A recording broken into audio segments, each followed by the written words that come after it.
Welcome to This Daring Adventure podcast, where we work on bridging the gap between where we are and where we want to be in order to live a bigger and bolder life. In this podcast, we will provide inspiration, tips, and skills you need to make your life the adventure you want it to be. Here's your host, mindset mentor, and life coach, Trista Guertin.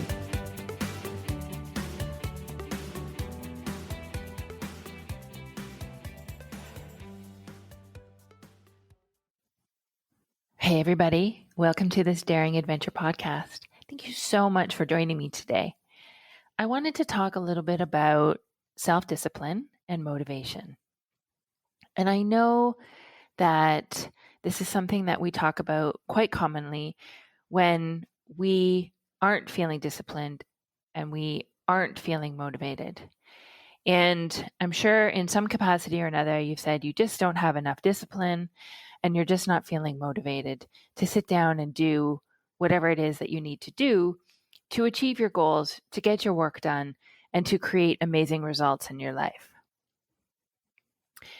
I know that we tend to think that this is something that's missing from ourselves and that if only we had more. Like we don't have the ability within ourselves to create it or to generate it. And we'll talk about it like it's missing, and if only it would appear, then everything would be so different for ourselves and with ourselves. In actual fact, it's not like being struck by lightning and suddenly we're touched with all this divine discipline and motivation. It is actually something that we need to create for ourselves. And although at times we will experience having more motivation and being more disciplined, we see this commonly January 1st when everybody sets their New Year's resolutions. And you start off for the first couple of weeks, you're excited, you're motivated, you're ready, you're doing all the things you want to do, right? You're going to the gym, you're going for that run, you're writing that book, whatever it is. And then after a while, it becomes a little bit harder, a little less fun, not as exciting, and maybe it's even boring, right? You're stuck in the day-to-day grind of just doing the work. And it might be taking a while to get results. You might have a long road ahead. Whatever it is, you're feeling like, oh, it's not as much fun as you thought it would be. And it's probably a lot harder. And at this point, our brain especially likes to offer us messages that, it's easier not to do it. There are so many other interesting things we could be doing, or easier things like staying in bed or lying on the couch and watching Netflix. Our primitive brain, the primitive part of our brain, definitely likes to conserve energy. And it will offer us messages and ideas that instead of getting up and going to the gym or going for a run, putting our shoes on, getting out there, or sitting down and trying to expend the energy to do something creative like write a book, it's easier not to do it, right? Our brain evolved to keep us safe, to seek pleasure, to avoid pain, and to conserve energy. Now, back when we were living in a cave, this worked out really well for us because we had to satisfy the most basic needs as finding food, finding water, finding shelter, keeping warm. Now, we don't have as many demands for our survival as we used to. But our brain hasn't kept up with that. It still thinks its primary job is to keep us safe. Today, most of the threats may be emotional, but there also may be some physical exertion and things that it wants to keep us safe from. And so it will offer you the idea that instead of getting up at 6 a.m. to put on your shoes and go to the gym, it's more comfortable and easier to stay in bed. Or when it's 4 p.m. and you decided that you wanted to sit down and write a chapter for your book, your brain will say, no, it's a nice day. We should go for a walk. And as soon as you entertain and start negotiating and then give in to your brain, you get a hit of dopamine. And your brain is rewarded. So it knows that it can repeat that cycle again the next day or later on that day, and it will get another hit of dopamine. It'll feel good. It'll be happy. All is well. Now, discipline is defined as our ability to overcome our base desires, right? So instead of sitting around, laying on the couch, watching Netflix, eating whatever it is, sleeping in, embodying discipline and developing that skill will be the key to your freedom and success. And so part of what we need to do is set up a schedule for ourselves, make a plan, and use the rational part of our brain, the prefrontal cortex, which allows us to think about what we're thinking about, to plan ahead, to be rational, and to use that part in order to plan ahead of time to what we want to accomplish and how. And you want to set very clear expectations and honor those commitments. And this is a part of having discipline and developing self-control. And the more you do it, the better you will become at it. Right? And deciding ahead of time is really important because you don't want to leave the decision at the time or for the time that you need to take action. If you've decided ahead of time, at 6 a.m., you're going to get up and put on your shoes and go to the gym no matter what, that's what you do. You honor your word to yourself. You honor your commitment. If you are leaving it until later in the day, say you're going to decide after work whether you're going to go to the gym or not, probably you're not going to. And you're definitely not going to feel like doing it, right? You are going to be tired. You're going to have less willpower. You're going to have less mental energy to expend, less physical energy to expend. And so you're probably not going to do what you want to do. So deciding ahead of time saves you from having to negotiate and having to expend the energy of whether you're going to decide or not to go, and to just do it.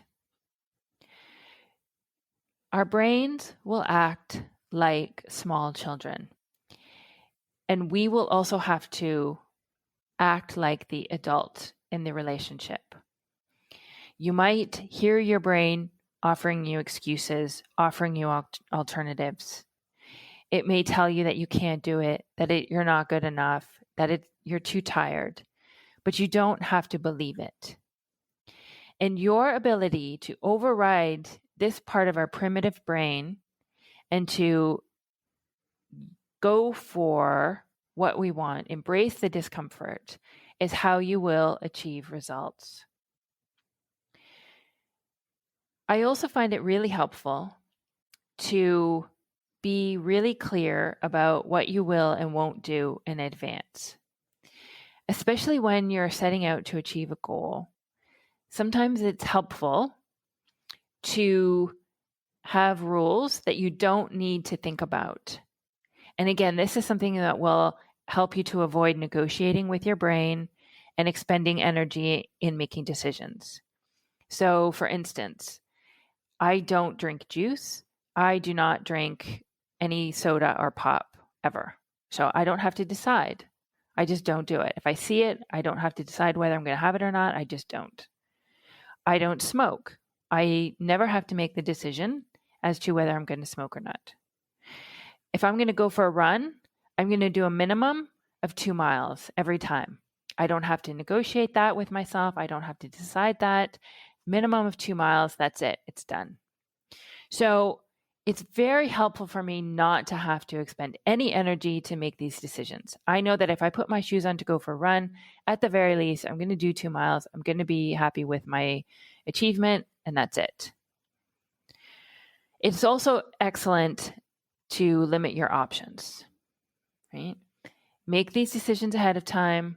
Honor your commitment to yourself.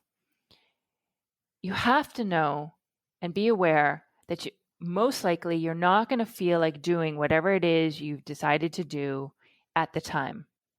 I know for myself that when I've decided I'm going to go for a run in the morning, and when it comes time to get dressed, put on my shoes and go, I don't feel like it.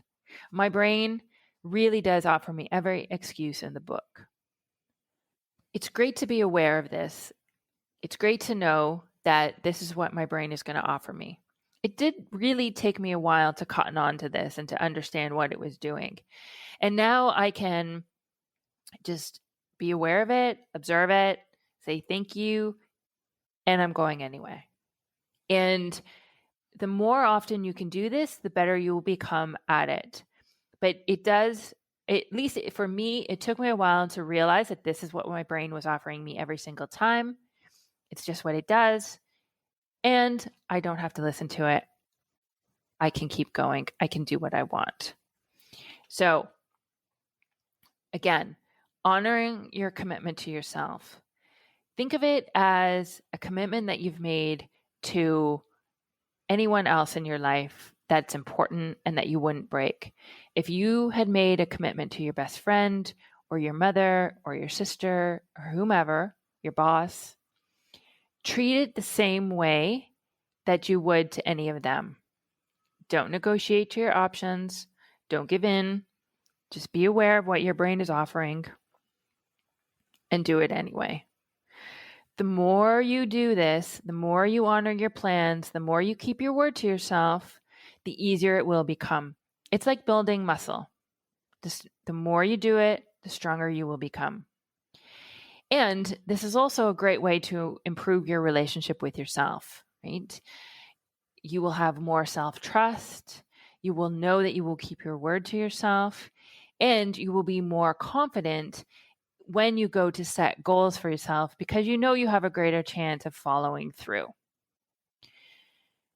Motivation and self-discipline are something that we can generate for ourselves.